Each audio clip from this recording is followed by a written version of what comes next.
The Miami Herald has had a rich history of stellar journalists in search of uncovering truth and exposing injustice. Columnist Daniel Shoer Roth is a young Venezuelan columnist who continues this tradition, with his writings appearing in the Miami Herald and El Nuevo Herald. He sees himself as an advocate for change in our community, writing about the lives and issues that he thinks don't get enough public attention. I've used my pen and my writing to advocate for those minorities who are not represented in the media. That fulfills me as a human being. So it's not only a job, but it's a mission, and that's why I really enjoy what I do. So my philosophy will be helping others by exposing unfairness and letting people who are not represented in mainstream media to have a voice and a face. He's got a good eye for stories, and he's a real people person. So it's been great since I came over here because I get to work with him more closely, and we talk story ideas.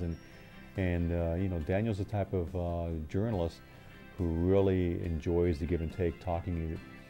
You don't have a simple conversation with Daniel because he really likes to chew on the topic, and he really likes to get into the heart of the matter with people. Daniel Shoer Roth, who has worked at El Nuevo Herald for 11 years, thrives on getting out of the newsroom and talking to people.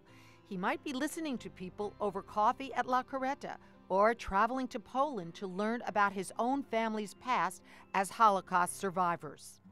I traveled to Poland, and I wrote a story about going to Poland to rescue my grandfather's story. And after it was published, I got a letter from a Jew from Australia whose parents were from the same town as my grandparents. So it's just, you know, a story can touch many people. Daniel Shoer Roth's recent story about the American Children's Orchestra for Peace prompted the Miami-Dade County Schools to reverse its new policy of charging rent to this orchestra, which was giving low-income children free music lessons. I wrote a column about how outrageous and shameful it was that our school district was charging orchestras that were giving free classes to low-income kids. And as a result of the column, the superintendent, Carvalho, sent an email to the orchestra 3 days after the story ran in El Nuevo and the Miami Herald.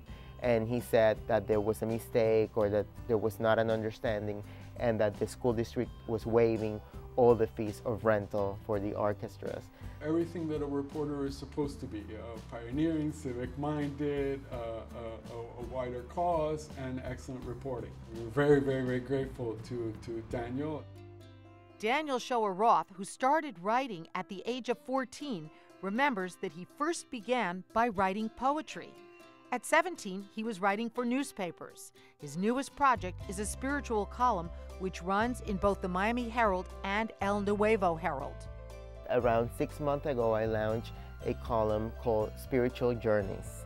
That comes in, it's published one Saturday a month in the op-ed pages.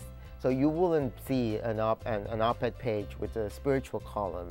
I think it's a very groundbreaking idea, and I'm sure not everybody in journalism believes in that. But I was very lucky to finally get it approved by my editors. And basically, what I try to do is to bring in topics that are universal, because truth is universal. Father Jose Luis Menendez, who leads the Corpus Christi parish in Alapata, is a regular reader of Daniel's column. Every time that I read his column, I know who is behind that column. Behind that column is a person I can see, very spiritual man. He is a person who is sincere, with values, a person who really can empathize with people. And that is fresh air many times when we have to read columns that we don't know who is the person, and also what is the agenda behind the column. In a Daniel column, he's always tried to put the truth, how he see it, how he feel it, how he experience, and that's very important. You see it not only through the eyes of Daniel, you see it through the heart of Daniel. That is a very important thing. Daniel Shoer Roth also teaches a master's journalism class at FIU. As many students are questioning the future of journalism in these uncertain times, his response to them is, I say, number one, content is always going to be precious. That's the golden part. With newspapers, without newspapers, there's always going to be a need for content, for good content, and good content will be needed. So you can, even though there might be not that many outlets, there will be need of content. And you are a content producer, as a writer, as a reporter. So your skills are still going to be needed. And on the second side, I basically tell them that there is a transformation in the industry and people have more of a chance to innovate, to do something new. You can find out more about journalist Daniel Shoer Roth through elnuevoherald.com and miamiherald.com.